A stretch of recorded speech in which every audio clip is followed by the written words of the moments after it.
إن الحمد لله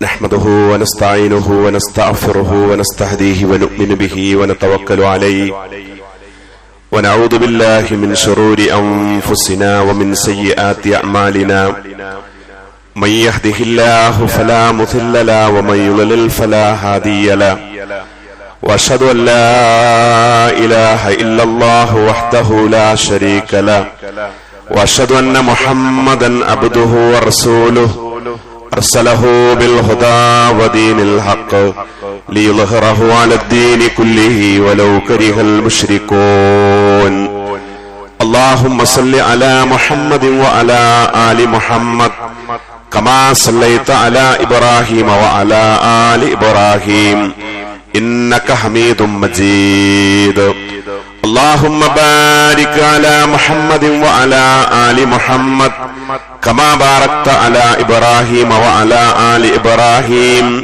إنك حميد مجيد إن نريد إلا الإصلاح ما استطعت وما توفيقي إلا بالله عليه توكلت وإليه أنيب اللهم رب اشرح لي صدري ويسر لي أمري واحلل عقدة من لساني يفقهوا قولي يا أيها الناس اتقوا ربكم الذي خلقكم من نفس واحدة وخلق منها زوجها وبث منهما رجالا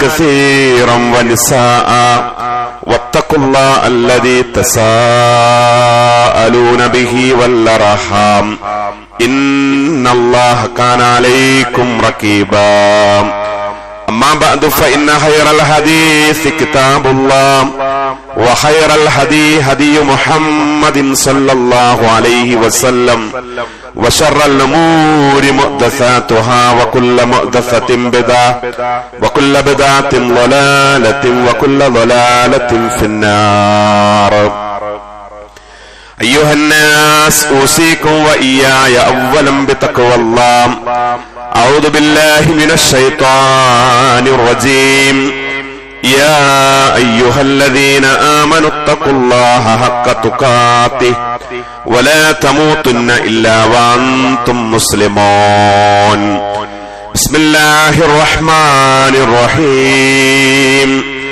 والله يهدي من يشاء إلى صراط مستقيم.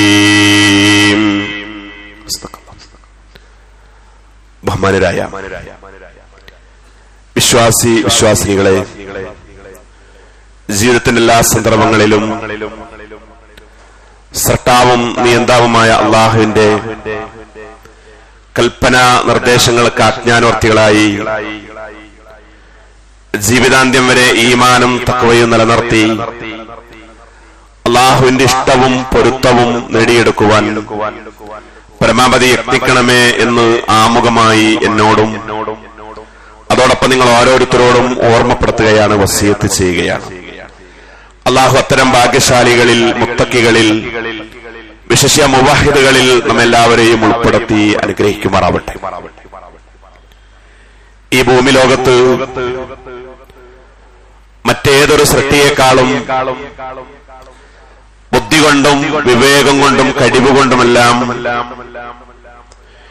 ഏറെ മുന്നിൽ നിൽക്കുന്നവരാണ് മനുഷ്യരായിട്ടുള്ള നമ്മൾ.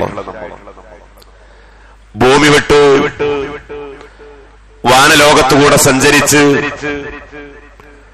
പ്രത്യേകമായ ചില സ്ഥലങ്ങളിൽ ചെന്ന് ലക്ഷ്യം പ്രാപിക്കുകയും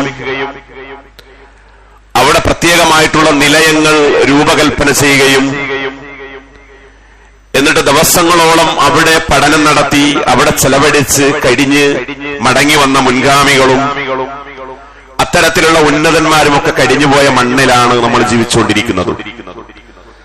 ആർത്തരമ്പി വരുന്ന തിരമാലകളും മഹാസാഗരങ്ങൾ അതിനെയൊക്കെ ഭേദിച്ച് അന്തർവാഹിനികളിൽ മുങ്ങിക്കപ്പലുകളിൽ താഴെ കൂളിയിട്ട് സഞ്ചരിച്ച് മത്സ്യലോകത്ത് എത്രയോ സമയം ചെലവഴിച്ച് കഴിഞ്ഞു വന്നവരും മുൻഗാമികളിലുണ്ട്. മനുഷ്യനെ സംബന്ധിച്ചിടത്തോളം ഈ ഭൂമി ലോകത്ത് ഒരുപാട് നിഅമത്തുകളും അനുഗ്രഹങ്ങളും ഒക്കെ ആ നിലക്ക് കിട്ടിയിട്ടുണ്ട്. ഒരുപാട് വളർച്ചകളും പുരോഗതികളും ഉണ്ടായിട്ടുണ്ട്. പലരും പലതിനെയും ഭാഗ്യമായിട്ട് അത് നമുക്ക് കിട്ടിയ വലിയ ഒരു വിജയമായിട്ടൊക്കെ പരിചയപ്പെടുത്തുകയും ആ നിലക്ക് കണക്കുകൂട്ടുകയും ഒക്കെ ചെയ്യാറുണ്ട്. ഇതൊക്കെ ആ ഭാഗത്ത് നിർത്തിക്കൊണ്ട് തന്നെ അതിൻ്റെതായിട്ടുള്ള ആ ഉയർച്ചയും വളർച്ചയും ഒക്കെ മനസ്സിലാക്കിക്കൊണ്ട് തന്നെ വിശ്വാസികളെ സംബന്ധിച്ചിടത്തോളം ഭൗതികത്തിനപ്പുറത്ത് ആത്മീയമായിട്ട് നമ്മൾ ചിന്തിക്കുമ്പോൾ ഈ ഭാഗ്യങ്ങളെക്കാളൊക്കെ അപ്പുറം നമുക്ക് കിട്ടിയത് ഏറ്റവും വലിയത് ഏതാണ് എന്ന ചോദ്യത്തിന്റെ ഉത്തരം അതാണ് അള്ളാഹു നമുക്ക് നൽകിയിട്ടുള്ള ഹിദായത്ത് എന്ന് പറയുന്നത്. അള്ളാഹു നമുക്ക് നൽകിയ ഹിദായത്തിനെ ഒരിക്കലും നമുക്ക് വിലമതിക്കാനാവില്ല. ലോകത്തുള്ള മുഴുവൻ സമ്പത്തും എല്ലാം നമ്മൾ ഒരുമിച്ച് കൂട്ടിയാലും സംഭരിച്ചാലും ഈ ഹിദായത്ത് എന്ന് പറയുന്ന സൗഭാഗ്യത്തെ തങ്ങളിലേക്ക് കൊണ്ടുവരാൻ കഴിയില്ല. അതുകൊണ്ടാണ് ഖുർആനിലൂടെ അള്ളാഹു ബോധ്യപ്പെടുത്തിയ ധാരാളം ആയത്തുകളിൽ ഒന്ന് വല്ലാഹു യഹ്ദീ മൻ യശാ ഇലാ സിറാത്തിൻ മുസ്തഖീം. അള്ളാഹു ഉദ്ദേശിക്കുന്നവരെ ഈ നേരായ വഴിയിലേക്ക്, ഈ ഹിദായത്തിന്റെ പന്താവിലേക്ക് അവൻ വഴി നടത്തും എന്നുള്ളതാണ്. നമ്മളെ അള്ളാഹു പ്രത്യേകമായി തെരഞ്ഞെടുത്തു. ലോകത്ത് ഒരുപാട് സമുദായങ്ങളും സമൂഹങ്ങളും മതങ്ങളും ഒക്കെ നമുക്ക് കാണാൻ കഴിയും. ഒരുപാട് ദർശനങ്ങൾ നമുക്ക് വായിക്കാൻ സാധിക്കും. എന്നാൽ അതിൽ നിന്നൊക്കെ അള്ളാഹു നമുക്ക് നൽകിയത് ഏറ്റവും വലിയ ഹിദായത്ത് മുസ്ലിം ആവാൻ കഴിഞ്ഞു എന്നുള്ള ഭാഗ്യമാണ്. ഈ മുസ്ലിം ആവുക എന്നുള്ളത് നമ്മൾ ആരും നമ്മളെ ആ നിലക്കാക്കിയതല്ല. ഖുർആൻ പറയുന്നത് ഹുവ ഇജ്തബാക്കും ഹുവ സമ്മാക്കുമുൽ മുസ്ലിമീൻ. അള്ളാഹു നിങ്ങളെ പ്രത്യേകമായി തെരഞ്ഞെടുത്തു. അത് കഴിഞ്ഞിട്ട് കുറച്ചുകൂടെ അപ്പുറത്തെ ആയത്തിന്റെ അവസാനത്തിൽ അള്ളാഹു പറയുന്നത് നിങ്ങളെ അവനാണ് ഈ പേര് വിളിച്ചത്. മുസ്ലിം എന്ന് പേര് വിളിച്ചത് ആരെങ്കിലും നമുക്കിട്ടതല്ല. ഈ ലോകത്തിന്റെ ശ്രദ്ധാവ് അള്ളാഹു നമ്മളെ വിളിച്ച പേരാണ്. അതുകൊണ്ടാണ് റസൂലുള്ളാഹി സ്വല്ലല്ലാഹു അലൈഹി വസല്ലം നമുക്ക് കിട്ടിയ ഈ ആദരവും നമുക്ക് കിട്ടിയ ഈ ബഹുമാനവും ഈ ഫളിലും ഒക്കെ വിശദീകരിക്കുന്നിടത്ത് ധാരാളം ഹദീസുകളിലൂടെ ഇത് ബോധ്യപ്പെടുത്തുന്നുണ്ട്. ഈ കിട്ടിയതും നമ്മൾ ആരെങ്കിലും അതിനെക്കുറിച്ച് ചിന്തിക്കാറുണ്ടോ? ഏതെങ്കിലും സന്ദർഭങ്ങളിൽ അള്ളാഹു എനിക്ക് നൽകിയത് മഹത്തായ ഒരു വരദാനമാണെന്ന് ആലോചിച്ച് അവിടെ അള്ളാഹുവിനോട് ശുക്ർ പറയാൻ നമുക്ക് സാധിക്കണം. അങ്ങനെയാണ് മുൻഗാമികളൊക്കെ അവരുടെ ജീവിതത്തെ മാറ്റിവെച്ചത്. റസൂൽ കരീം സല്ലല്ലാഹു അലൈഹി വസല്ലം പറഞ്ഞു ഇന്നമാ മസലുക്കും വൽ യഹൂദു വൻ നസാറ കറജുലിൻ. നിങ്ങളുടെയും നസാറാക്കളുടെയും യഹൂദികളുടെയും ഉദാഹരണം ഒരു മനുഷ്യന്റെ ഉദാഹരണം പോലെയാണ്. എന്താണ് ആ മനുഷ്യന്റെ ഉദാഹരണം? ഇസ്തഅമല ഉമ്മാലൻ. അദ്ദേഹം കുറച്ച് ജോലിക്കാരെ തേടി വരികയാണ്. വലിയൊരു സമ്പന്നനായ മനുഷ്യൻ, ഏക്കർ കണക്കിന് ഭൂമിയുള്ള അദ്ദേഹം ഒരു ദിവസം പ്രഭാതത്തിൽ സുബഹി നമസ്കാരം കഴിഞ്ഞുടനെ ഒരു മാർക്കറ്റിൽ വന്നിട്ട് കൂടി നിൽക്കുന്ന നൂറുകണക്കിന് ആളുകളോട് അദ്ദേഹം വിളിച്ചു ചോദിക്കുന്നു, ഇന്ന് ലൊഹർ വരെ, ഈ സമയം മുതൽ ലൊഹർ വരെ എന്റെ ഭൂമികയിൽ എന്റെ വളപ്പിൽ ജോലി ചെയ്യാൻ എനിക്കൊരു വിഭാഗത്തെ വേണം, ഒരു വലിയ ടീം ആളുകളെ വേണം. അവരാ ജോലി പൂർത്തീകരിക്കുന്ന മുറക്ക് അവർക്ക് ഞാൻ ഒരു ഖീറാത്ത് പ്രതിഫലം കൊടുക്കും. അങ്ങനെ ഓരോ വിഭാഗം ആളുകൾ ചാടി എണീറ്റ് ആ ഖീറാത്ത് കൂലിക്ക് വേണ്ടി അദ്ദേഹത്തിന്റെ ജോലി സ്ഥലത്തേക്ക് പോവുക. ഒരു ഖീറാത്തിനെ കുറിച്ച് റസൂലുള്ളാഹി സ്വല്ലല്ലാഹു അലൈഹി വസല്ലം വിവക്ഷിച്ചത് ജബൽ ഉഹുദ്, ഉഹുദ് മലയുടെ അത്ര കൂലി എന്നാണ്. നമ്മൾ ആലോചിക്കും, നമ്മളിപ്പോ ഒരു ജനാസ നമസ്കാരത്തിൽ പങ്കെടുത്താൽ നമുക്ക് കിട്ടുന്നത് ഒരു ഖീറാത്ത് പ്രതിഫലമാണ്. ഒരാളൊരു ജനാസ നമസ്കാരത്തിൽ പങ്കെടുത്ത ഒരു പുരുഷനെ സംബന്ധിച്ചിടത്തോളം ഖബർസ്ഥാൻ വരെ പോയി ആ കർമ്മങ്ങളിലൊക്കെ പങ്കെടുത്ത് പ്രാർത്ഥിച്ച് തിരിച്ചു പോന്നാൽ അയാൾക്ക് കിട്ടുന്നത് 2 ഖീറാത്താണ്. എന്നിട്ട് പ്രവാചകൻ സല്ലല്ലാഹു അലൈഹി വസല്ലം വിശദീകരിച്ചു, ഖീറാത്ത് എന്ന് പറഞ്ഞാൽ ഉഹുദ് മലയുടെ അത്ര വലുപ്പമാണ്. ഉഹുദ് മല കണ്ടവരുണ്ടാവും ഈ കൂട്ടത്തിൽ ധാരാളക്കണക്കിന് ആളുകൾ. അതിനെക്കുറിച്ച് വിവക്ഷിച്ചത് 8 കിലോമീറ്റർ നീളവും 3 കിലോമീറ്റർ വീതിയുമാണ് ഉഹുദ് മലക്കുള്ളത്. നമ്മൾ പ്രിയപ്പെട്ടവരെ ആലോചിച്ച്, നമ്മൾ ഒരു മുസ്ലിമായിട്ട് ഈ ഹിദായത്ത് കിട്ടിയിട്ട് ഒരു ജനാസ നമസ്കാരത്തിൽ പങ്കെടുക്കുമ്പോൾ നമുക്ക് കിട്ടുന്നത് ഇത്രയും കൂലിയാണെങ്കിൽ ഒരു പുരുഷായുസിൽ നമുക്ക് എത്ര നേടിയെടുക്കാൻ കഴിയും? ഇതാണ് പറഞ്ഞത്, നിങ്ങൾക്കില്ലാത്ത മഹത്വം, മറ്റുള്ളവർക്കില്ലാത്ത മഹത്വം നിങ്ങൾക്കല്ല നൽകി. അങ്ങനെ ഒരു വിഭാഗം ആളുകൾ ലൊഹർ വരെ പണിയെടുത്തൊരു ഖീറാത്ത് കൂലിയുമായിട്ട് തിരിച്ചു വന്നു. വീണ്ടും ഈ മനുഷ്യൻ ലൊഹർ ആവുന്നതിന്റെ തൊട്ടു മുമ്പ് ഇതേ മാർക്കറ്റിൽ വന്നിട്ട് അദ്ദേഹം വിളിച്ചു പറഞ്ഞു, ലൊഹർ മുതൽ അസർ വരെയുള്ള ഷിഫ്റ്റിൽ രണ്ടാമത്തെ ഒരു വിഭാഗത്തെ എനിക്ക് വേണം, അവർക്ക് ഞാൻ ഒരു ഖീറാത്ത് ഇതുപോലെ കൂലി കൊടുക്കും. രണ്ടാമത്തെ ഒരു ടീം വന്ന് ആ ജോലി പൂർത്തീകരിക്കുന്നു. അവരും അടുത്ത ഒരു ഖീറാത്തുമായിട്ട് പ്രതിഫലവുമായിട്ട് പോകുന്നു. ഈ മനുഷ്യൻ വീണ്ടും അസറിന്റെ അതേ സമയമാകുന്നതിന്റെ തൊട്ട് മുമ്പുള്ള മൊമെന്റിൽ വന്നിട്ട് പറഞ്ഞു, എനിക്കൊരു മൂന്നാമത്തെ ഒരു ഷിഫ്റ്റ് കൂടി വേണം. അവർ ചെയ്യേണ്ട സമയം അസർ മുതൽ മഗ്രിബ് വരെയുള്ള കുറഞ്ഞ സമയമാണ്. പക്ഷേ അവർക്കുള്ള ഒരു പ്രത്യേകത എന്ന് പറഞ്ഞാൽ അവർക്ക് ഞാൻ 2 ഖീറാത്ത് കൊടുക്കും, 2 ഉഹുദ് മലയുടെ അത്ര കൊടുക്കും. അങ്ങനെ മൂന്നാമത്തെ ടീം വന്നിട്ട് ആ ജോലിയും പൂർത്തീകരിച്ചു പോയി. റസൂലുള്ളാഹി സ്വല്ലല്ലാഹി അലൈഹി വസല്ലം പറയുന്നു, ഒന്നാമത്തെ ഷിഫ്റ്റിൽ ഒരു ഖീറാത്ത് സുബഹി മുതൽ ളുഹർ വരെ ജോലി ചെയ്തത് വാങ്ങിച്ചു പോയവർ അവരാണ് ഖൗമുൽ യഹൂദ്, യഹൂദന്മാരായിട്ടുള്ള വിഭാഗം.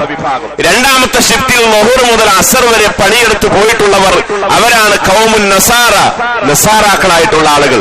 എന്നാൽ മൂന്നാമത്തെ ഷിഫ്റ്റ് നമ്മൾ ആലോചിക്കൂ, ഒന്നാമത്തേത് സുബഹി മുതൽ ളുഹർ വരെ നീണ്ട ഒരു സമയമാണ്, കാലാവസ്ഥയൊക്കെ ചൂടുള്ള ഉഷ്ണമുള്ള സമയമാണ്. ഇനി അസർ വരെയുള്ള സമയവും നല്ല ചൂടുള്ള സമയമാണ്. എന്നാൽ അസർ കഴിഞ്ഞ് ചൂടൊക്കെ ഒന്ന് അസ്തമിച്ചുകൊണ്ടിരിക്കുന്ന ആ സ്റ്റാർട്ടിങ്ങിൽ ജോലി ആരംഭിച്ച് കുറഞ്ഞ സമയം ജോലി പൂർത്തീകരിച്ച് പോയവർക്ക് 2 ഖീറാത്ത് കൊടുത്തു. അത് ഉമ്മത്തി, എന്റെ ഉമ്മത്താണെന്ന് റസൂൽ സല്ലല്ലാഹു അലൈഹി വസല്ലം പറഞ്ഞു. അതാണ് എന്റെ ഉമ്മത്ത്.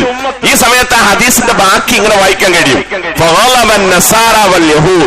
ജൂതന്മാരും നസാറാക്കളും ദേഷ്യം പിടിച്ചു, അവര് കോപിച്ചു. അവർ പറഞ്ഞു, ഞങ്ങൾ കൂടുതൽ സമയം ജോലി ചെയ്തു, ഞങ്ങൾക്ക് കുറച്ച് കൂലിയാണ് കിട്ടിയിരിക്കുന്നത്.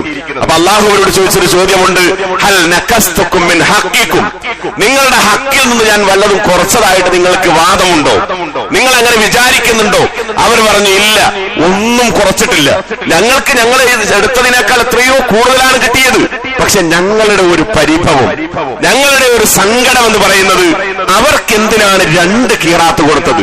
അപ്പൊ അള്ളാഹു പറഞ്ഞു, ഹാദാ മിൻ ഫളിലി, ഇതെന്റെ നിഅമത്താണ്, ഞാൻ ഉദ്ദേശിക്കുന്ന ആളുകൾക്ക് ഞാൻ അത് വേണ്ടുവോളം കൊടുക്കും, അതിൽ നിങ്ങൾ ആരും സങ്കടപ്പെടേണ്ടതില്ലെന്ന് പറഞ്ഞിട്ട് അവരെ തിരുത്തിയതായിട്ട് നമുക്ക് കാണാൻ കഴിയും.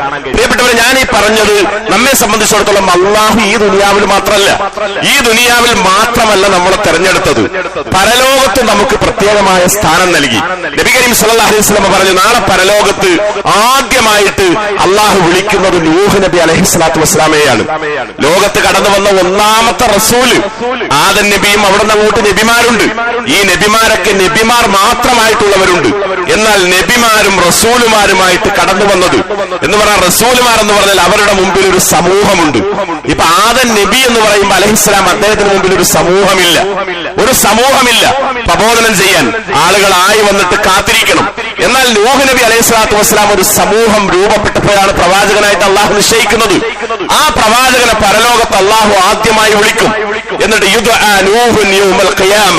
നൂഹ് നബി അലൈഹിസ്സലാത്തു വസ്സലാമെ അള്ളാഹു വിളിക്കും. എന്നിട്ട് നൂഹ് നബി അലൈഹിസ്സലാത്തു വസ്സലാമെ വിളിക്കുമ്പോൾ അദ്ദേഹത്തിന്റെ സമൂഹത്തെ, നൂഹ് നബി അലൈഹിസ്സലാം ഏതൊരു സമൂഹത്തോടാണോ ഇത് പറഞ്ഞത് അവരെയും മുന്നിൽ നിർത്തിയിട്ട് നൂഹ് നബിയോട് ചോദിക്കും, ഹൽ ബല്ലഅത്, ഇവർക്ക് നീ ഇത് എത്തിച്ചു കൊടുത്തോ? അപ്പൊ നൂഹ് നബി അലൈഹിസ്സലാത്തു വസ്സലാം പറയും, കാല നഅം, അത് എത്തിച്ചു കൊടുത്തു, ഞാൻ എത്തിച്ചു കൊടുത്തു. രണ്ടാമത് അള്ളാഹ് ചോദിക്കുന്നത് ഈ സമൂഹത്തോടാണ്, അദ്ദേഹത്തിന്റെ ജനതയോടാണ്, നിങ്ങൾക്ക് ഈ എത്തിച്ചു തന്നു എന്ന് പറയുന്നത് ശരിയല്ലേ? അപ്പൊ അവര് പറയും, ഇല്ല, ഒരിക്കലും ശരിയല്ല. മാ അതാനാ മിൻ നദീരിൻ വമാ മിൻ അഹദിൻ, ഒരാളും ഞങ്ങളിലേക്ക് ഇത് പറയാൻ വന്നിട്ടില്ല. നമ്മൾ ആലോചിക്കൂ, 950 വർഷക്കാലം ആ സമൂഹത്തിലൂടെ രാപ്പകൽ ഭേദമെന്ന് ഇറങ്ങി നടന്ന് ദഅവത്ത് നടത്തിയ ആ പ്രവാചകന്റെ മുഖത്ത് നോക്കിയിട്ട് ആ സമൂഹം പച്ചയായിട്ട് പറയുന്ന കളവെന്താണ്? ഞങ്ങളിലേക്ക് ഒരാളും വന്നിട്ടില്ല. എന്തിനാ? അള്ളാഹ്ക്ക് അറിയാത്തത് കൊണ്ടാണോ? അള്ളാഹുവിന് അറിയാത്തത് കൊണ്ടല്ല. അള്ളാഹു ഓരോ കാര്യങ്ങളും നീതിയുക്തമായിട്ടാണ് തീർപ്പ് കൽപ്പിക്കുന്നത്. ഇനി അള്ളാഹു അടുത്തതായിട്ട് ഈ നൂഹ് നബി അലൈഹിസ്സലാത്തു വസ്സലാമയോട് പറയും, നൂഹ് പ്രവാചകരെ, താങ്കൾ പറഞ്ഞു എത്തിച്ചു, താങ്കളുടെ സമൂഹം പറഞ്ഞു എത്തിച്ചിട്ടില്ല, ഇനി ഇതിലൊരു തീരുമാനമുണ്ടാവണം. ഈ തീരുമാനം പറയാൻ ആരെങ്കിലും താങ്കൾക്ക് കൊണ്ടുവരാനുണ്ടോ സാക്ഷികളായിട്ട് എന്ന് ചോദിക്കുമ്പോൾ നൂഹ് നബി അലൈഹിസ്സലാത്തു വസ്സലാം പറയും, മുഹമ്മദുൻ വ ഉമ്മത്തുഹു, എനിക്കിനി കൊണ്ടുവരാനുള്ളത് മുഹമ്മദ് നബിയും അദ്ദേഹത്തിന്റെ സമൂഹവുമാണ്. പ്രിയപ്പെട്ടവരെ, എത്ര ആളുകൾ കടന്നുപോയി, ലക്ഷത്തിൽ ചില്ലാനം പ്രവാചകന്മാർ ആ നൂഹ് നബി അലൈഹിസ്സലാത്തു വസ്സലാമക്ക് ശേഷം മുഹമ്മദ് നബി സല്ലല്ലാഹു അലൈഹി വസല്ലമയുടെ കാലയളവിൽ കടന്നുപോയിട്ടും അതിലിടയിൽ ഒരു പ്രവാചകനെയും അദ്ദേഹത്തിന്റെ സമുദായത്തെയും പറയാതെ ഈ ഉമ്മത്തിനെ പ്രത്യേകമായിട്ട് നൂഹ് നബി അലൈഹിസ്സലാത്തു വസ്സലാം എടുത്തു പറയുന്നു. എന്നിട്ട് ഈ ഹദീസ് അവസാനിക്കുന്നത്, ഫതശ്ഹദൂന അന്നഹു ഖദ് ബല്ല, നിങ്ങൾ അവർക്ക് വേണ്ടി സാക്ഷി പറയും. ആര്? നമ്മൾ പറയും, നൂഹ് നബി അലൈഹിസ്സലാത്തു വസ്സലാം ഇത് പറഞ്ഞു കൊടുത്തിട്ടുണ്ട്, 950 കൊല്ലം ഇത് പ്രബോധനം ചെയ്തിട്ടുണ്ട്. എങ്ങനെയാണ് നമുക്കിത് കിട്ടിയത്? നമ്മളെ അള്ള തെരഞ്ഞെടുത്തു എന്നതാണ് ഒന്നാമത്തെ കാര്യം. രണ്ടാമത്തെ കാര്യം, നമുക്കത് പഠിക്കാനുള്ള ഹിദായത്ത് കിട്ടി. ഇത് പഠിക്കാനുള്ള ഹിദായത്ത് കിട്ടി. ഈ ഹിദായത്തിനെ കുറിച്ച് നിരന്തരമായിട്ട് നമ്മളിങ്ങനെ ഓർത്തുകൊണ്ടിരിക്കണം. എനിക്ക് കിട്ടിയത് അള്ളാഹു നൽകിയത് വലിയ ഒരു സൗഭാഗ്യമാണ്. മഹാനായിട്ടുള്ള സുഫിയാൻ സൗരി, അദ്ദേഹം മക്ക യാത്രക്കിടയിൽ മരുഭൂമിയിലൂടെ അങ്ങനെ സഞ്ചരിക്കുമ്പോ അദ്ദേഹത്തിന്റെ കൂടെ ഒരാളുമുണ്ട്. അങ്ങനെ അദ്ദേഹം ഒരു ചെറിയ ടെന്റ് കാണുന്നു. ആ ടെന്റിൽ അദ്ദേഹം വെറുതെ ഒന്ന് ആരെങ്കിലും ഉണ്ടോ എന്ന് എത്തി നോക്കിയപ്പോ അവിടെ ഒരാള് കിടന്നുകൊണ്ട് നമസ്കരിക്കുന്നുണ്ട്. അദ്ദേഹത്തെ നമസ്കാരം കഴിയുന്നത് വരെ കാത്തിരുന്നു. ഇബ്നു മൂസ എന്ന് പറയുന്ന ഒരാൾ അദ്ദേഹത്തിന്റെ പേര് ചോദിച്ചപ്പോ ഇബ്നു മൂസ, അദ്ദേഹത്തിന്റെ ശരീരമാസകലം തളർന്നു പോയിട്ടുണ്ട്. അദ്ദേഹത്തിന്റെ ശരീരത്തിന് ചലനമില്ല. അദ്ദേഹത്തിന് കൂട്ടിനൊരു മകൻ കൂടെയുണ്ട്. അങ്ങനെ നമസ്കാരം കഴിയുന്നത് വരെ കാത്തിരുന്നു. നമസ്കാരം കഴിഞ്ഞപ്പോ സുഫിയാൻ സൗരി റഹിമഹുള്ള അദ്ദേഹത്തോട് ചോദിച്ചു, നിങ്ങൾ ഈ തളർന്ന അവസ്ഥയിലും ഇങ്ങനെ കിടന്ന് നമസ്കരിക്കാൻ നിങ്ങൾക്ക് പ്രേരകമായിട്ടുള്ള ചേതോ വികാരം എന്താണ്? നിങ്ങൾക്കിതൊന്നും ചെയ്യേണ്ട കാര്യമില്ലല്ലോ. അദ്ദേഹം പറഞ്ഞു, എന്റെ ശരീരം എനിക്ക് പ്രശ്നമല്ല, എന്റെ നിശ്ചലമായ അവയവങ്ങൾ എനിക്കൊരു വിഷയമല്ല. എന്നെ സംബന്ധിച്ചിടത്തോളം അള്ളാഹു എനിക്ക് നൽകിയ ഹിദായത്തുണ്ടല്ലോ, ആ ഹിദായത്താണ് എന്നെ ഇതിന് പ്രേരിപ്പിക്കുന്നതും ഞാനിത് ചെയ്യാൻ വേണ്ടി ഞാൻ ശ്രമിക്കുന്നതും ഇതുകൊണ്ടാണെന്ന് പറയുമ്പോ ഇവിടെ സുഫിയാൻ സൗരിയുടെ കണ്ണുകൾ നിറയുകയാണ്. പ്രിയപ്പെട്ടവരെ, നമ്മൾ ഇടക്കിടക്ക് ഇങ്ങനെ പറഞ്ഞുകൊണ്ടിരിക്കണം, അള്ളാഹു നീ എനിക്ക് നൽകിയ ഹിദായത്ത് ഇത് വലിയൊരു വരദാനമാണ്. എപ്പോഴും ഇതിനോട് കടപ്പാടുള്ളവനാണ് ഞാൻ, ശുക്ർ പറയുന്നവനാണ് ഞാൻ. ഒന്നാമത്തെ സംഗതി അതാണ് ഉണ്ടാവേണ്ടത്. നോക്കൂ, മഹാന്മാരൊക്കെ അങ്ങനെയായിരുന്നു. അംർ ഇബ്നുൽ ആസ് റളിയല്ലാഹു അൻഹു, അദ്ദേഹം നബി സല്ലല്ലാഹു അലൈഹി വസല്ലമയുടെ ആദ്യം നബിയുടെ ബദ്ധവൈരിയായിരുന്നു, നബിയുടെ എതിരാളിയായിരുന്നു. പിന്നീട് അദ്ദേഹത്തിന് ഹിദായത്ത് കൊടുത്ത അല്ലാഹു അവിടുന്ന് മക്കയിൽ നിന്ന് ആദ്യഘട്ടത്തിൽ എത്തോപ്യയിലേക്ക്, അബസീനിയയിലേക്ക് ഹിജ്റ പോയ ആളുകളെ പിന്തിരിപ്പിക്കാൻ വേണ്ടി അവിടുത്തെ മുശ്രിക്കുകൾ ഒരു സംഘത്തെ പറഞ്ഞയച്ചപ്പോൾ അതിന്റെ നേതാവായിരുന്നു അംർ ഇബ്നുൽ ആസ് റളിയല്ലാഹു അൻഹു. പക്ഷേ നജ്ജാശി രാജാവിന് എല്ലാ കാര്യവും ബോധ്യപ്പെട്ടു. മുസ്ലിങ്ങളുടെ ഭാഗത്തു നിന്ന് ജഅഫർ ഇബ്നു അബീ ത്വാലിബ് റളിയല്ലാഹു അൻഹു സംസാരിച്ചു, ഇപ്പുറത്തു നിന്ന് അംർ ഇബ്നുൽ ആസ് സംസാരിക്കുന്നു റളിയല്ലാഹു അൻഹു. പക്ഷേ രാജാവിന് കാര്യം ബോധ്യപ്പെട്ടു. അംർ ഇബ്നുൽ ആസിനെയും ആളുകളെയും തിരിച്ചയച്ചു. ഇദ്ദേഹം അന്ന് ഇസ്ലാമിന് വേണ്ടി എതിരായി പ്രവർത്തിച്ച അദ്ദേഹം പിന്നീട് ഇസ്ലാമിലേക്ക് വന്നു. അദ്ദേഹം ഈജിപ്തിൽ എത്രയോ വർഷം ഗവർണറായിട്ട് അധികാരം കൈയാളിക്കൊണ്ട് നടന്നു. അങ്ങനെ അദ്ദേഹം അവസാനം മരണാസനായി കിടക്കുന്ന ഒരു ചരിത്രമുണ്ട്. മരണാസനായിട്ട് ഇങ്ങനെ അദ്ദേഹത്തിന്റെ കിടക്കപ്പായയിൽ കിടക്കുമ്പോ തൊട്ടടുത്ത് മകൻ അബ്ദുല്ലാഹ് ഇബ്നു അംർ റളിയല്ലാഹു അൻഹുമായിട്ട് സംസാരിക്കുന്നു. ആ സംസാരത്തിന്റെ ഇടയിൽ പെട്ടെന്ന് അദ്ദേഹം ചുമരിന്റെ ഭാഗത്തേക്ക് തിരിഞ്ഞു കടന്ന് കരയാൻ തുടങ്ങി. ഈ കരച്ചിൽ കേട്ടപ്പോ മകൻ ചോദിച്ചു, ഉപ്പ എന്താണ് നിങ്ങൾ കരയുന്നത്? മരണത്തെക്കുറിച്ചുള്ള പേടിയാണോ, അള്ളാഹുലേക്കുള്ള യാത്രയെക്കുറിച്ചുള്ള ആദിയാണോ? ഈ സമയത്ത് അവിടുന്ന് അംർ ഇബ്നുൽ ആസ് റളിയല്ലാഹു അൻഹു പറഞ്ഞൊരു മറുപടിയുണ്ട്, മോനെ അല്ല, ഞാൻ എന്റെ ഒരു ഭൂതകാലത്തെ കുറിച്ച് ആലോചിച്ചു പോയി. മക്കയിൽ ഇസ്ലാം കടന്നു വരുമ്പോ എനിക്ക് ഏറ്റവും വെറുപ്പുള്ളത് ഇസ്ലാമിനോടായിരുന്നു. അന്ന് എനിക്ക് ഏറ്റവും വെറുപ്പുള്ള വ്യക്തി അത് കൊണ്ടുവന്ന മുഹമ്മദായിരുന്നു സല്ലല്ലാഹു അലൈഹി വസല്ലം. ഇന്ന് ഞാൻ ആലോചിക്കുന്നത്, അന്ന് ഞാൻ ആലോചിച്ചത് ആ മുഹമ്മദ് നബിയെ അങ്ങനെ കൊലപ്പെടുത്തി ചതച്ചരച്ച് ദ്രാവകമാക്കി ഒരു ജ്യൂസ് അടിക്കുന്നത് പോലെ അടിച്ചെനിക്ക് തന്നാൽ കുടിക്കാൻ മാത്രം ശത്രുത അദ്ദേഹത്തോടുണ്ടായിരുന്നു. പക്ഷെ എനിക്ക് അല്ലാഹു അതിൽ നിന്ന് ഹിദായത്ത് നൽകി. ഞാനിപ്പോ ആലോചിക്കുന്നത്, ഞാനിപ്പോ ഈ അവസാനത്തിൽ ജീവിതത്തിന്റെ സായം സന്ധ്യയിൽ കിടക്കുന്ന അവസ്ഥ ഈ ഹിദായത്ത് കിട്ടാതെ ആയിരുന്നെങ്കിൽ എന്നതിനെ കുറിച്ച് ആലോചിച്ചപ്പോഴാണ് ഞാൻ കരഞ്ഞുപോയതെന്ന് അംർ ഇബ്നുൽ ആസ് റളിയല്ലാഹു അൻഹു പറഞ്ഞ ചരിത്രത്തിൽ നമുക്ക് കാണാൻ കഴിയുന്നു. ഇവിടെ രണ്ട് കാര്യമാണ് നമുക്കുണ്ടാവേണ്ടത്. ഈ കിട്ടിയതിൽ ഒന്നാമത് നമ്മൾ അള്ളാഹുവിനോട് ശുക്ർ പറയണം.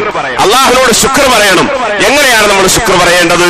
ഖുർആൻ നമുക്ക് പറഞ്ഞു തരികയാണ്, അല്ലദീ ഹദാനാ ലിഹാദാ വമാ കുന്നാ ലിനഹ്തദിയ ലൗലാ അൻ ഹദാനല്ലാഹ്.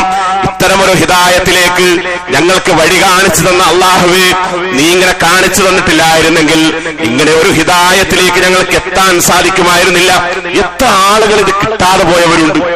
ഒരു മുസ്ലിം കുടുംബത്തിൽ പിറന്നു എന്നതുകൊണ്ട്, തറവാട് നന്നായതുകൊണ്ട്, നമ്മുടെ ചുറ്റുപാടും മഹല്ലും നന്നായതുകൊണ്ട് എല്ലാവർക്കും ഇത് കിട്ടിക്കൊള്ളണമെന്നില്ല. രണ്ടാമത്, ഈ കിട്ടിയ നൽകിയതിനെ നമ്മൾ അനുസ്മരിക്കുന്നതോടൊപ്പം ഇത് നഷ്ടപ്പെടാതിരിക്കാൻ നമ്മൾ പ്രാർത്ഥിക്കണം, നിരന്തരമായി പ്രാർത്ഥിക്കണം. ഖുർആൻ നമുക്ക് പറഞ്ഞിരുന്നൊരു പ്രാർത്ഥന ഇങ്ങനെയാണ്: റബ്ബനാ ലാ തുസിഗ് ഖുലൂബനാ ബഅദ ഇദ് ഹദൈതനാ വഹബ് ലനാ മിൻ ലദുൻക റഹ്മ. അല്ലാഹുവേ, ഹിദായത്തിനെ ഞങ്ങൾക്ക് തന്നതിന് ശേഷം ഞങ്ങളുടെ ഹൃദയാന്തരങ്ങളിൽ നിന്ന് പറിച്ച് പിടിച്ചതിഞ്ഞിട്ട് അതിനെ എടുത്തു മാറ്റാതിരിക്കാൻ, നഷ്ടപ്പെടാതിരിക്കാൻ ഞങ്ങൾക്ക് നീ തൗഫീഖ് നൽകണമേ, ഇത് എടുത്തു കളയാതിരിക്കാൻ ഞങ്ങളെ നീ അനുഗ്രഹിക്കണമേ എന്ന് പ്രാർത്ഥിക്കുക. നോക്കൂ, നിങ്ങൾ ലോകത്ത് കടന്നു വന്ന അഷ്റഫുൽ ഹൽക്ക് മുഹമ്മദ് മുസ്തഫ സല്ലല്ലാഹു അലൈഹി വസല്ലം ലോകത്ത് വന്ന മുഴുവൻ മനുഷ്യരുടെയും ആ കൂട്ടത്തിൽ നേതാവായി പരിചയപ്പെടുത്തി. എല്ലാ ആളുകളിൽ നിന്നും അഫ്ളൽ, ഏറ്റവും അഷ്റഫായിട്ട് ശ്രേഷ്ഠനായി പരിചയപ്പെടുത്തിയ നമ്മുടെ നേതാവ് മുഹമ്മദ് മുസ്തഫ സല്ലല്ലാഹു അലൈഹി വസല്ലം, ആ പ്രവാചകൻ പോലും ഇടക്കിടക്ക് പ്രാർത്ഥിച്ചിരുന്ന ഒരു പ്രാർത്ഥന എന്താ? ഇടക്കിടക്ക് പ്രാർത്ഥിച്ചിരുന്നത് അല്ലാഹുമ്മ യാ മുഖല്ലിബൽ ഖുലൂബ് സബ്ബിത് ഖൽബി അലാ ദീനിക്. ഈ ഹൃദയങ്ങളെ മാറ്റിമറിച്ചുകൊണ്ടിരിക്കുന്ന സൃഷ്ടാവേ, എന്റെ ഹൃദയത്തെ നിന്റെ ദീനിൽ ഉറപ്പിച്ചു നിർത്തണമേ.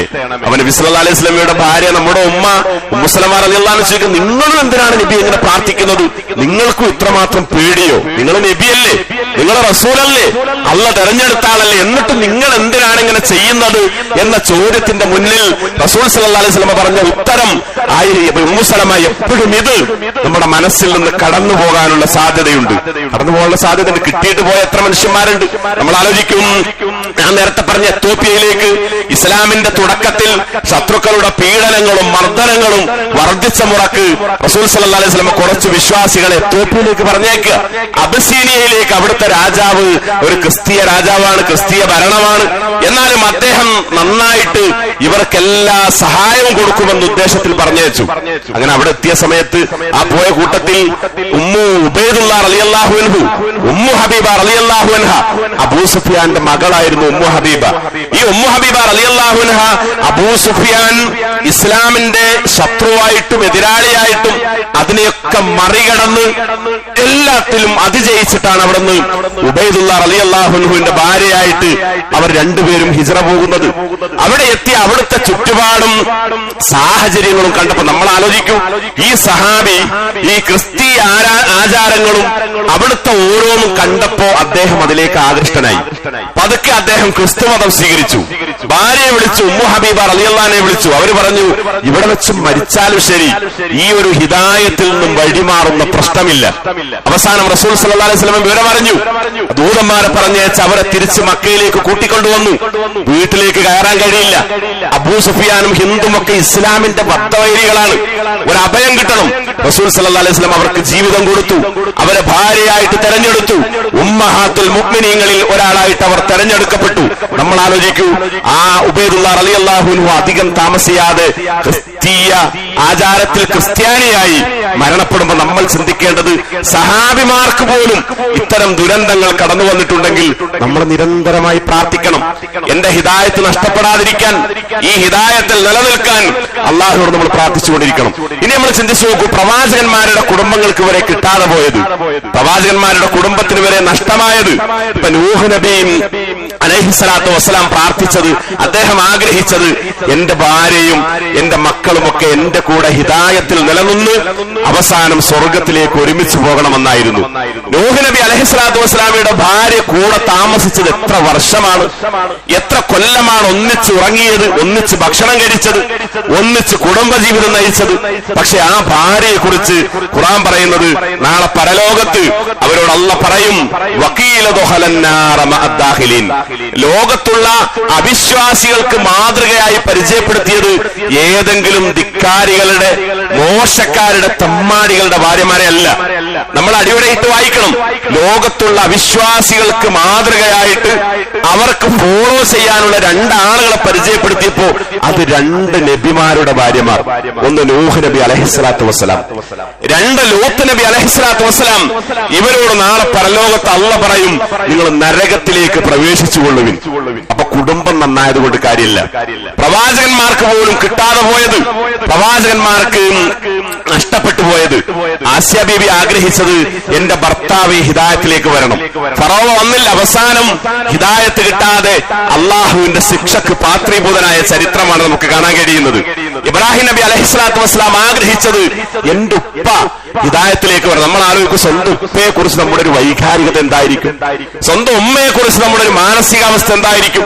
ആ ഉപ്പ പറഞ്ഞു, മോനെ നിന്നെ ഞാൻ എറിഞ്ഞാട്ടി ഓടിക്കും. അവസാനം നാട് വിടേണ്ടി വന്നു, അഗ്നികുണ്ഡാരത്തിലേക്ക് എറിയപ്പെട്ടു. തീഷ്ണമായ പരീക്ഷണങ്ങളൊക്കെ അതിജയിച്ച് ഇബ്രാഹിം നബി അലൈഹിസ്സലാത്തു വസ്സലാം 100-ൽ 100 മാർക്ക് വാങ്ങി വിജയിച്ച പ്രവാചകനായി മാറി. ഇനി ആ പ്രവാചകൻ സ്വന്തം ഉപ്പയെ കാണുന്നത് പരലോകത്താണ്. യൽക്കാ ഇബ്രാഹിമു അബാഹു ആസർ, സ്വന്തം പിതാവ് ആസറിനെ പരലോകത്ത് വെച്ച് കണ്ടുമുട്ടും. ആ കാണുന്ന സമയത്ത് നബി സല്ലല്ലാഹു അലൈഹി വസല്ലം പറയുന്നു, അവിടെ അദ്ദേഹത്തിന്റെ മുഖത്തെന്തോ മ്ലാനതയുണ്ട്, എന്തോ ഒരു ഭയപ്പാടുണ്ട്. അവിടെ നിന്ന് ഇബ്രാഹിം നബി അലൈഹിസ്സലാത്തു വസ്സലാം ഉപ്പയോട് പറയും, ഉപ്പ ഞാൻ നിങ്ങളോട് ദുനിയാവെന്ന് പറഞ്ഞിരുന്നില്ലേ, എന്നോട് അനുസരണക്കേട് കാണിക്കരുതെന്ന്, അള്ളാഹുവിന്റെ കൽപ്പനകളിൽ എന്നെ അനുസരിക്കണമെന്ന് ഞാൻ നിങ്ങളോട് പറഞ്ഞില്ലേ. ഒരു പിതാവെന്നുള്ള നിലക്ക് മകനെ അനുസരിക്കാനല്ല, അള്ളാഹുവിന്റെ ആജ്ഞയ്ക്ക് മുമ്പിൽ എന്നെ അനുസരിക്കണമെന്ന് ഞാൻ നിങ്ങളോട് പറഞ്ഞിരുന്നില്ലേ. ഈ സമയത്ത് വല്ലാത്ത ഒരു വിമുഖതയിൽ പിതാവ് പറയുന്ന ഒരു വർത്തമാനമുണ്ട്, മോനെ ഇന്ന് ഞാൻ ഒരിക്കലും നിന്നോട് അനുസരണക്കേട് കാണിക്കുകയില്ല. ഈ സമയത്ത് ഇബ്രാഹിം നബി അലൈഹിസ്സലാത്തു വസ്സലാം അള്ളാഹുന്റെ അടുത്ത് പോയിട്ട് പറയുന്നുണ്ട്. ഇബ്രാഹിം നബി അലൈഹിസ്സലാത്തു വസ്സലാം ലോകത്ത് നടത്തിയൊരു പ്രാർത്ഥനയെ കുറിച്ച് ഖുർആൻ നമുക്ക് പറഞ്ഞു തരികയാണ്. ഭൂമി ലോകത്ത് അദ്ദേഹം നടത്തിയൊരു പ്രാർത്ഥനയുണ്ടായിരുന്നു. സൂറത്ത് ശുഅറായിലൂടെ അള്ളാഹ് നമുക്ക് ഓതിത്തരികയാണ്, അള്ളാഹ് നമുക്ക് പഠിപ്പിച്ചു തരികയാണ്. വലാ തുഖ്സിനി യൗമ യുബാസൂൻ യൗമ ലാ യൻഫഉ മാലും വലാ ബനൂൻ. ഇബ്രാഹിം നബിയുടെ പ്രാർത്ഥന ഇതായിരുന്നു, അല്ലാഹുവേ കോടാനുകോടി മനുഷ്യന്മാരെ ഒരുമിച്ച് കൂട്ടപ്പെടുന്ന മഹ്ശർ മൈതാനയിൽ എന്നെ നീ അപമാനിക്കരുത്, എന്നെ നീ വഷളാക്കരുത്, എന്നെ നീ തരം താഴ്ത്തി കളയരുത്. എന്താണ് ആ ദിവസത്തിന്റെ പ്രത്യേകതയെന്നോ, യൗമുൽ ലാ യൻഫഉ മാലും വലാ ബനൂൻ, ഒരാൾക്കും തന്റെ സമ്പത്ത് ഉപകരിക്കാത്ത ദിവസമാണ്, തങ്ങളുടെ സന്താനങ്ങൾ ഉപകാരപ്പെടാത്ത ദിവസമാണ്. ഇല്ലാമൻ അത്തല്ലാഹ ബിഖൽബിൻ സലീം, നല്ല ഹൃദയവുമായിട്ട് വന്നവർക്ക് മാത്രമാണ് അന്ന് വിജയമുള്ളത് എന്ന് ഖുർആൻ നമുക്ക് പറഞ്ഞിരുന്നു. ഇതിന്റെ അടിസ്ഥാനത്തിൽ അല്ലാഹ് ഒരു വാഗ്ദത്തം കൊടുത്തിരുന്നു, ഇബ്രാഹിം താങ്കളെ ഞാൻ അപമാനിക്കുകയില്ല.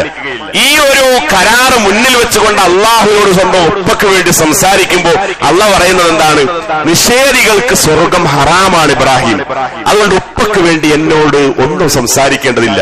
എന്നിട്ട് ആ ഹദീസിൽ കാണാൻ കഴിയും, ഇതൊക്കെ കഴിയുമ്പത്തേന് വീണ്ടും ഇബ്രാഹിം നബി അലൈഹിസ്സലാത്തു വസ്സലാം ഉപ്പയുടെ മുന്നിലേക്ക് വരുമ്പോ ഉപ്പയുടെ രൂപത്തിൽ മാറ്റം വരുത്തുകയാണ്. ഉപ്പ ഒരു ജീവിയെ പോലെയായിട്ട് ഇബ്രാഹിം നബി അലൈഹിസ്സലാത്തു വസ്സലാമയുടെ കാൽ കീഴിൽ കടന്ന് പിടയുമ്പോ മലക്കുകൾ അദ്ദേഹത്തെ വലിച്ചെറിച്ചു കൊണ്ടുപോയിട്ട് നരകത്തിലേക്ക് ഇടുന്നത്, അത് കാണാൻ മാത്രം ഹതഭാഗ്യനായ ഇബ്രാഹിം നബി അലൈഹിസ്സലാത്തു വസ്സലാമയുടെ സങ്കടകരമായ അവസ്ഥയെ കുറിച്ചാണ് മുഹമ്മദ് മുസ്തഫ സല്ലല്ലാഹു അലൈഹി വസല്ലം നമുക്ക് പറഞ്ഞു തരുന്നത്. പ്രിയപ്പെട്ടവരെ, ഞാൻ പറഞ്ഞത് നമുക്ക് കിട്ടിയത് വലിയൊരു സൗഭാഗ്യമാണ്. ഈ കിട്ടിയത് ഒരിക്കലും നഷ്ടപ്പെടാതിരിക്കാൻ നമ്മൾ നിരന്തരമായി പ്രാർത്ഥിക്കണം. ഈ പുതിയ കാലത്ത് നമ്മൾ ചിന്തിക്കുമ്പോൾ നമ്മുടെ മക്കളും പുതിയ തലമുറയൊക്കെ ആലോചിക്കണം, എന്തിനാണ് ഇപ്പൊ ദീൻ, എന്തിനാണ് ഇതിന്റെയൊക്കെ വല്ല ആവശ്യമുണ്ടോ എന്നൊക്കെ ചിന്തിച്ച് ഇതിൽ നിന്നൊക്കെ പുറത്തേക്ക് പോയിക്കൊണ്ടിരിക്കുന്ന ഒരു കാലത്താണ് നമ്മൾ ജീവിക്കുന്നത്. ഒരിക്കലും നമ്മൾ വെറുതെ ഇരിക്കാൻ കഴിയില്ല. അവരെ നമ്മൾ വളരെ നല്ല രൂപത്തിൽ പിടിച്ച് കൂട്ടിപ്പിടിച്ച് ഇതിന്റെ ഗൗരവം പറഞ്ഞു കൊടുത്ത് അവരെ കൊണ്ടുവരാൻ സാധിക്കണം. മുഹമ്മദ് നബി സല്ലല്ലാഹു അലൈഹി വസല്ലം ആഗ്രഹിച്ചത് തന്റെ മൂത്താപ്പ, തന്റെ പിതൃവ്യൻ അബൂ ത്വാലിബിനെ കുറിച്ചാണ്. നമ്മൾ ചിന്തിക്കുക, അബൂ ത്വാലിബ് നബി സല്ലല്ലാഹു അലൈഹി വസല്ലമയുടെ 8ാമത്തെ വയസ്സിൽ, അവിടുന്ന് 8ാമത്തെ വയസ്സിൽ 6ാമത്തെ വയസ്സിൽ ഉമ്മ ആമിന മരിച്ചു. 8ാമത്തെ വയസ്സിൽ പിന്നെ 2 വർഷം അബ്ദുൽ മുത്തലിബ് നോക്കി. അബ്ദുൽ മുത്തലിബ് മരിക്കുന്നതിന്റെ തൊട്ട് മുമ്പ് രോഗശയ്യയിൽ കിടക്കുമ്പോ മകൻ അബൂ ത്വാലിബിനെ വിളിച്ചിട്ട് പറഞ്ഞു, 8 വയസ്സുകാരനായ മുഹമ്മദ് എന്ന കുഞ്ഞിനെ കയ്യിലേക്ക് ചേർത്ത് പിടിച്ചിട്ട് പറഞ്ഞു, മോനെ എന്റെ കണ്ണടഞ്ഞാൽ ഈ മോന്റെ ഉത്തരവാദിത്വം, യതീമായ മോന്റെ ഉത്തരവാദിത്വം നിന്നെയാണ് ഞാൻ ഏൽപ്പിക്കുന്നത്. 8 വയസ്സ് തികയുമ്പോ അബ്ദുൽ മുത്തലിബ് മരണപ്പെട്ടു. അവിടുന്ന് അങ്ങോട്ട് അബൂ ത്വാലിബ് സ്വന്തം കണ്ണിലെ കൃഷ്ണമണിയേക്കാൾ ശ്രദ്ധയോടുകൂടി മുഹമ്മദ് നബി സല്ലല്ലാഹു അലൈഹി വസല്ലമയെ വളർത്തി. 8 മുതൽ 40 വരെ നുബുവത്ത് വരെ സംരക്ഷിച്ചു. അത് കഴിഞ്ഞ് നുബുവത്ത് കിട്ടിയിട്ടും എല്ലാ പിന്തുണയും കൊടുത്തു. അതുകൊണ്ടാണ് അവിടുത്തെ മുശ്രിക്കുകൾ പോലും അബൂ ത്വാലിബ് ഉണ്ടായിരിക്കെ മുഹമ്മദ് നബിയുടെ ശരീരത്തിൽ കൈവക്കാൻ അവർക്ക് ധൈര്യമുണ്ടായിരുന്നില്ല. അതായിരുന്നു അബൂ ത്വാലിബ്. ഈ അബൂ ത്വാലിബ് എങ്ങനെയെങ്കിലും ഇസ്ലാമിലേക്ക് വരണമെന്ന് ആഗ്രഹിച്ചു റസൂൽ സല്ലല്ലാഹു അലൈഹി വസല്ലം പലതവണ പറഞ്ഞു. അവസാനം രോഗശയ്യയിൽ അബൂ ത്വാലിബ് കിടക്കുമ്പോ തൊട്ടടുത്ത് ചെന്നിട്ട് നബി സല്ലല്ലാഹു അലൈഹി വസല്ലം പറഞ്ഞു, എന്താ പറഞ്ഞത്, ഉപ്പ നിങ്ങൾ ലാ ഇലാഹ ഇല്ലല്ലാഹ് ഖുൽ ലാ ഇലാഹ ഇല്ലല്ലാഹ് അത് ഉച്ചരിച്ചാൽ നിങ്ങൾക്ക് വേണ്ടി പരലോകത്ത് ഞാൻ വാദിക്കും. ഈ കഴിഞ്ഞുപോയ നിങ്ങളുടെ ഈ ആയുസ്സിന്റെ ദിവസങ്ങളൊന്നും നഷ്ടമായി തീരാത്ത വിധം നിങ്ങൾക്ക് വേണ്ടി ഞാൻ തർക്കിക്കും. പക്ഷെ പുഞ്ചിരിച്ചുകൊണ്ട് അബൂ ത്വാലിബ് പറഞ്ഞു, മോനെ, ജീവിതത്തിന്റെ അവസാനത്തിൽ എന്റെ ഉപ്പയും വല്ലിപ്പമാരും ഒക്കെ കൊണ്ടു നടന്ന ആദർശത്തിൽ നിന്ന് മാറി ഞാൻ മരിക്കേണ്ടി വന്നാൽ എന്നെ കുറിച്ച് കാലം രേഖപ്പെടുത്തുക. വീരുവായി മരിക്കേണ്ടി വന്ന ഹതഭാഗ്യനായ അബൂ ത്വാലിബ് എന്ന് കാലം എഴുതി വെക്കും. അതുകൊണ്ട് ഇല്ലെന്ന് പറഞ്ഞപ്പോ നബി സല്ലല്ലാഹു അലൈഹി വസല്ലമയുടെ കണ്ണുകൾ നിറഞ്ഞു, മുഖത്തുകൂടി അശ്വഗണങ്ങൾ താഴേക്ക് വന്നു. പുറത്തേക്ക് ഇറങ്ങി റസൂൽ സല്ലല്ലാഹു അലൈഹി വസല്ലമ അധികം താമസിക്കാതെ അള്ളാഹുവിന്റെ ആയത്തിറങ്ങുകയാണ്, ഇന്നക ലാ തഹ്ദീ മൻ അഹ്ബബ വലാകിൻ അല്ലാഹ യഹ്ദീ മൻ യശാ. പ്രവാചകരെ, താങ്കൾ ഉദ്ദേശിക്കുന്നവരെ, താങ്കൾ ഇച്ഛിക്കുന്നവരെ, താങ്കൾ ആഗ്രഹിക്കുന്നവരെ ഈ മഹത്തായ സന്നിധാനത്തിലേക്ക് കൊണ്ടുവരാൻ സാധ്യമല്ല. വലാകിൻ അല്ലാഹ യഹ്ദീ മൻ യശാ. അല്ലാഹ് ഉദ്ദേശിക്കുന്നവർക്ക് മാത്രമാണ് ഇത് കിട്ടുന്നത്. അല്ലാഹ് ഉദ്ദേശിക്കുന്നവർക്ക് മാത്രമാണ് ഇത് കിട്ടുന്നത്. വേറൊരു സ്ഥലത്ത് അല്ലാഹ് വീണ്ടും പറയുകയാണ്, ലൈസ അലൈക ഹുദാഹും വലാകിൻ അല്ലാഹ യഹ്ദീ മൻ യശാ. ഒരിക്കലും അവർക്ക് ഹിദായത്ത് കൊടുക്കാൻ താങ്കളെ കൊണ്ട് സാധിക്കുകയില്ല. അല്ലാഹ് ഉദ്ദേശിക്കുന്നവർക്കാണ് ഇത് കിട്ടുന്നത്. വീണ്ടും അല്ലാഹ് പറയുകയാണ്, ഫലാ തദ്ഹബ് നഫ്സക അലൈഹിം ഹസറാത്ത്. നബിയെ, ഒരിക്കലും നിന്റെ പ്രാണൻ അവരെ കുറിച്ച് ആലോചിച്ചിട്ട്, ഇത് കിട്ടാത്തവരെ കുറിച്ച് ആലോചിച്ചിട്ട് നിന്റെ പ്രാണൻ നഷ്ടപ്പെടാതിരിക്കട്ടെ എന്ന് നബി സല്ലല്ലാഹു അലൈഹി വസല്ലമയോട് അല്ലാഹ് സമാശ്വസിപ്പിച്ചുകൊണ്ട് പറയുന്നു. അപ്പൊ ഞാനിതുവരെ പറഞ്ഞതിന്റെ രക്തചുരുക്കം നമുക്ക് കിട്ടിയത്, ലോകത്ത് ആർക്കും കിട്ടാത്ത ഭാഗ്യം, ഇത് കിട്ടാത്ത എത്ര മനുഷ്യന്മാരുണ്ട്. കോടിക്കണക്കിന് ആളുകൾ ഇത് ലഭിക്കാതെ മരണപ്പെട്ടു പോയവർ, ഇന്നും ജീവിച്ചിരിക്കുന്നവർ. അപ്പൊ ഇവിടെയൊക്കെയാണ് നമ്മെ സംബന്ധിച്ചിടത്തോളം ഈ കിട്ടിയത് നിരന്തരം ഓരോ ദിവസവും അള്ളാഹു നീ എനിക്ക് നൽകിയ ഭാഗ്യം, ഈ ഭാഗ്യത്തോട് ഞാൻ കടപ്പെട്ടവനാണ്. അതുകൊണ്ട് അവന് ശുക്ർ പറഞ്ഞ്, അള്ളാഹിനോട് ശുക്ർ പറഞ്ഞ് ഇത് നഷ്ടപ്പെടാതിരിക്കാനുള്ള നിരന്തരമായ പ്രാർത്ഥനകൾ കൂടി, പ്രത്യേകിച്ച് വിശേഷിച്ച് ഈ പുതിയ കാലത്ത് എല്ലായിടത്തും തിന്മകൾ, നമ്മൾ കാണുന്നതും കേൾക്കുന്നതും എല്ലാം തിന്മകളുടെ ഒരു വലിയ ഒരു വലയത്തിലാണ് നമ്മൾ ജീവിച്ചുകൊണ്ടിരിക്കുന്നത്. അതുകൊണ്ട് തന്നെ ഇത്തരം കാലത്ത് നമ്മൾ ഇതൊക്കെ അനുസ്മരിച്ചോർത്ത് അള്ളാഹുവോട് പ്രാർത്ഥിച്ച് മുന്നോട്ട് പോകാനുള്ള ശ്രമങ്ങൾ നടത്തുമ്പോഴാണ് ഈ ഹിദായത്ത് എന്ന സൗഭാഗ്യത്തെ അതിന്റെ മാഹാത്മ്യത്തോടുകൂടി കണ്ട് അതിനോട് നമുക്ക് കൂടുതൽ കടപ്പാടും നന്ദിയും ഒക്കെ കാണിക്കുവാൻ സാധിക്കുക. ആ രൂപത്തിലൊക്കെ ചിന്തിച്ച് ആലോചിച്ച് ജീവിതത്തെ ധന്യമാക്കുന്ന മുത്തക്കികളിൽ, മുവഹിദുകളിൽ അള്ളാഹു നമ്മെല്ലാവരെയും ഉൾപ്പെടുത്തി അനുഗ്രഹിക്കുമാറാവട്ടെ. അഖൂലു ഖൗലി ഹാദാ അസ്തഗ്ഫിറുല്ലാഹ ലീ വലക്കും വസ്തഗ്ഫിറൂ ഇന്നഹു ഹുവൽ ഗഫൂറുർ റഹീം. അൽഹംദുലില്ലാഹി റബ്ബിൽ ആലമീൻ വലാഖിബത്തു ലിൽ മുത്തഖീൻ വലാ ഉദ്വാന ഇല്ലാ അലൽ ളാലിമീൻ. നബീന മുഹമ്മദിൻ വഅലാ ആലിഹി വസഹ്ബിഹി അജ്മഈൻ. അമ്മാ ബഅദ്. ഒരിക്കൽ കൂടി അല്ലാഹുവിന് തഖ്വയുള്ളവരാവാൻ ശ്രദ്ധിക്കണമെന്ന് ഓർമ്മപ്പെടുത്തുകയാണ്. നുബുവത്തിന്റെ തുടക്കത്തിൽ ആദ്യത്തെ 3 വർഷം നമുക്കറിയാവുന്നതുപോലെ രഹസ്യപ്രബോധനമായിരുന്നു. ഈ രഹസ്യപ്രബോധന കാലത്ത് ഒളിഞ്ഞും മറഞ്ഞും ഇരുട്ടിന്റെ മറവിലൊക്കെയായിരുന്നു ഈ ഹിദായത്തിലേക്ക് ആളുകളെ നബി സല്ലല്ലാഹു അലൈഹി വസല്ലം ക്ഷണിച്ചത്.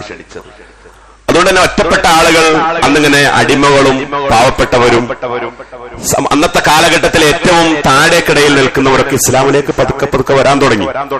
പിന്നീട് ആളുകൾ വന്നിട്ട് ഇസ്ലാമിന് വലിയ വളർച്ചയ്ക്കുണ്ടായി. ഈ രഹസ്യപ്രബോധന കാലത്ത് അന്നത്തെ ഏറ്റവും വലിയ കവിയായിരുന്ന ആയിഷ മൈമൂൻ, അദ്ദേഹം നബിയെ കുറിച്ച് കേൾക്കുകയാണ് സല്ലല്ലാഹു അലൈഹി വസല്ലം. അപ്പൊ രഹസ്യപ്രബോധനത്തിന്റെ അവസാനത്തിൽ അദ്ദേഹം കേട്ടു. പരസ്യപ്രബോധനത്തിലേക്ക് റസൂൽ സല്ലല്ലാഹു അലൈഹി വസല്ലം കാലെടുത്ത് വെക്കുമ്പോഴാണ് അദ്ദേഹത്തെ കാണണമെന്ന് ആയിഷ മൈമൂൻ തീരുമാനിക്കുന്നത്. അപ്പൊ അദ്ദേഹം ഇങ്ങനെ തീരുമാനിച്ചത് മാത്രമല്ല, അദ്ദേഹം ഇങ്ങനെ പോവും എന്ന വിവരം ചിലരോടൊക്കെ പറഞ്ഞപ്പോ അവിടുത്തെ മുശ്രിക്കുകൾ പെട്ടെന്ന് ദാറുൽ അർഖമിൽ മീറ്റിംഗ് വിളിച്ച് ആയിഷ മൈമൂനിന് പോകുന്നതിൽ നിന്ന് തടയണം. എന്താ ആയിഷ മൈമൂന്റെ പ്രത്യേകത എന്താണ്? അദ്ദേഹം അന്നത്തെ വിഖ്യാത കവിയാണ്. എപ്പോഴും ഏത് സമയത്തും നിമിഷങ്ങളിൽ കവിത ഉണ്ടാക്കി പാടാൻ കഴിയും. ഇപ്പൊ അദ്ദേഹം ഇങ്ങനെ നടന്നു പോകുമ്പോൾ അദ്ദേഹത്തിന്റെ എതിർദിശയിൽ നിന്ന് വരുന്നത് അബൂജാഹിലാണെങ്കിൽ അദ്ദേഹത്തിന്റെ മേന്മകളും ഗുണങ്ങളും 100 കണക്കിന് വരികളിൽ പ്രാസം ഒപ്പിച്ച് പാടാൻ അദ്ദേഹത്തിന് കഴിയും. ഇതിങ്ങനെ പാടുമ്പോൾ അതിന്റെ ആ ടൂണും അതിന്റെ ആ മാസ്മരികതയൊക്കെ കണ്ടിട്ട് അവരുടെ കയ്യിലുള്ള സ്വർണ്ണ നാണയവും വെള്ളി നാണയമൊക്കെ സമ്മാനമായിട്ട് കൊടുക്കും. ഇങ്ങനെ കഴിവുള്ള എല്ലാവരും ആദരിക്കുന്ന സ്നേഹിക്കുന്ന ആളായിരുന്നു ആയിഷ മൈമൂൻ. അദ്ദേഹം ഇങ്ങനെ പോകുന്ന വിവരം അദ്ദേഹം ആളുകൾ അറിഞ്ഞപ്പോ ഈ അബൂ സുഫിയാന്റെ നേതൃത്വത്തിൽ അവരെ മീറ്റിംഗ് കൂടി. ഈ ഇദ്ദേഹത്തെ പിന്തിരിപ്പിക്കാൻ എന്താണ് വഴിയെന്ന് ചർച്ച ചെയ്തപ്പോ ഫൈനൽ തീരുമാനം വന്നത് അന്ന് അറബികൾ ഏറ്റവും വലിയ സമ്പത്തായി കണ്ടിരുന്ന ചുവന്നൊട്ടകങ്ങൾ, അതിന് അദ്ദേഹത്തിന് വേണ്ടി സംഭരിച്ച് അദ്ദേഹത്തിന് ഓഫറായി നൽകാമെന്ന് തീരുമാനിച്ചു. ചരിത്രത്തിൽ കാണാൻ കഴിയും ഓരോരുത്തരും 10, 15, 20 അങ്ങനെ ഓഫർ ചെയ്ത് 600 ഒട്ടകങ്ങൾ ആ വിഷയത്തിൽ കിട്ടി. അദ്ദേഹം പോകുന്ന ദിവസം ബാബ് മക്ക, നബി സല്ലല്ലാഹു അലൈഹി വസല്ലമയുടെ വീട്ടിലേക്ക് പ്രവേശിക്കുന്ന ബാബ് മക്ക എന്ന കവാടത്തിന്റെ ഭാഗത്ത് മരുഭൂമിയിൽ ഈ ഒട്ടകങ്ങളെയൊക്കെ കെട്ടിയിട്ട് ഇവരിങ്ങനെ അബൂ സുഫിയാന്റെ നേതൃത്വത്തിൽ കാത്തിരിക്കുക. കുറച്ചു സമയം കഴിഞ്ഞപ്പോൾ ആയിഷ മൈമൂൻ തന്റെ കഴുതപ്പുറത്ത് പാട്ടുപാടി ഇങ്ങനെ വരിക. ഈ ആളുകളെ കണ്ടപ്പോ അദ്ദേഹം ഈ വിവരം പറഞ്ഞിട്ടില്ല. രഹസ്യമായിട്ടാണ് ഇവർ ഈ ആലോചന നടത്തിയതും ഈ കാര്യങ്ങളൊക്കെ തീരുമാനിച്ചത്. ഇവരെ കണ്ടപ്പോ, തന്റെ നേതാക്കന്മാരെ കണ്ടപ്പോ അവരോടുള്ള ഇഷ്ടം കാരണം കഴുതപ്പുറത്തുനിന്ന് ചാടി എണീറ്റു ഇറങ്ങി. അപ്പൊ അവർ അദ്ദേഹത്തോട് അറിയാത്ത പോലെ ചോദിച്ചു, എവിടേക്കാണ് ആയിഷ മൈമൂൻ താങ്കൾ പോകുന്നത്? അദ്ദേഹം പറഞ്ഞു, ഞാൻ മുഹമ്മദ് നബി ഒന്ന് കാണാൻ വേണ്ടി പോവാ. അപ്പൊ അവർ ചോദിച്ചു, എന്തിനാ മുഹമ്മദ് നബിയെ കാണുന്നത്? അദ്ദേഹം ചില കാര്യങ്ങളൊക്കെ പറയുന്നു, അതിനെക്കുറിച്ച് ഒന്നുകൂടിയൊക്കെ ആഴത്തിൽ പഠിക്കാനാണ്. അപ്പൊ എന്താണ് അദ്ദേഹം പറയുന്നത്?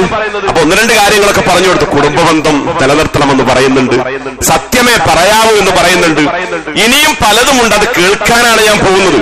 അപ്പൊ ഈ ആളുകൾ ചോദിച്ചു, ആയിഷ ഇതൊക്കെ ചെയ്താൽ എന്താണ് നമുക്ക് കിട്ടുക?